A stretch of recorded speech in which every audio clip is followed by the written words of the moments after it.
Spoken English के complete series आप लोगों के लिए लेकर आ गए हैं।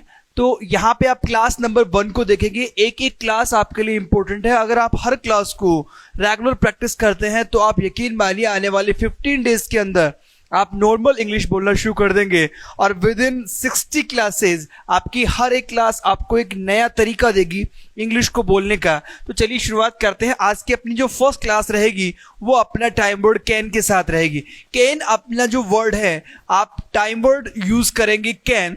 इसका सीधा सीधा मतलब या अर्थ आप निकालें तो ये रहेगा आपके किसी भी व्यक्ति की काबिलियत, योग्यता या क्षमता बताने के लिए।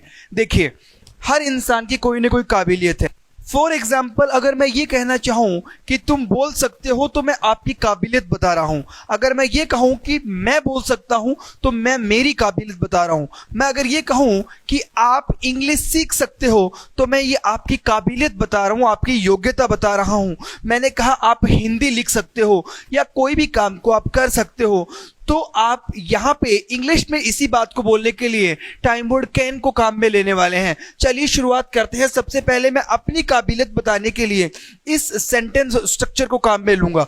जैसे कि मेरे को ये बोलना है कि मैं बोल सकता हूं आई कैन। यहाँ पे आपका जो एक्शन है उसको हम यहाँ पे लिख देंगे आई कैन स्पीक। सिंपल सी बात है। मैं इंग्लिश बोल सकता हूं, आई कैन स्पीक इंग्लिश। मैं हिंदी बोल सकता हूं, आई कैन स्पीक हिंदी। इसी तरीके से मैं अगर आपकी योग्यता बताना चाहता हूं, काबिलियत बताना चाहता हूं, तो मैं यहां पे यूज करूंगा यू कैन। अब वो कोई भी काम हो सकता है। मैंने कहा आप कार चला सकते हो, यू कैन ड्राइव कार। मैं बोलूंगा यू कैन ड्राइव कार। तो सिंपल सी बात है, कोई और भी वर्क हो सकता है या कोई और भी एक्शन हो सकता है, कोई और काम हो सकता है जिसकी काबिलियत आप में है। मैंने कहा आप इंग्लिश पढ़ा सकते हो, यू कैन टीच इंग्लिश। मैंने कहा आप हिंदी पढ़ा सकते हो, यू कैन टीच हिंदी। या कोई इंसान किसी काम को कर सकता है। मैंने किसी लड़के के लिए बोलना है कि वह जा सकता है तो ही कैन गो, वह आ सकता है तो ही कैन कम। आपको सिंपल इस स्ट्रक्चर को समझना है और यहाँ पे कोई भी एक्शन है उसको काम में लेते हुए सेंटेंस को बना लेना है।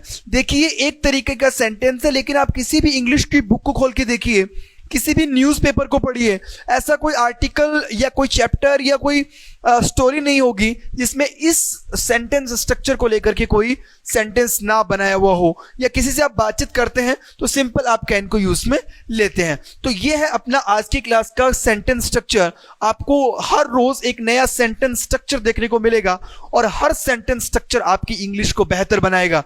अगर आप हमारे इस पेज पे पहली बार है, हमारे इंस्टाग्राम आईडी पे फर्स्ट टाइम है, तो आप हमें फॉलो जरूर कर लीजिएगा।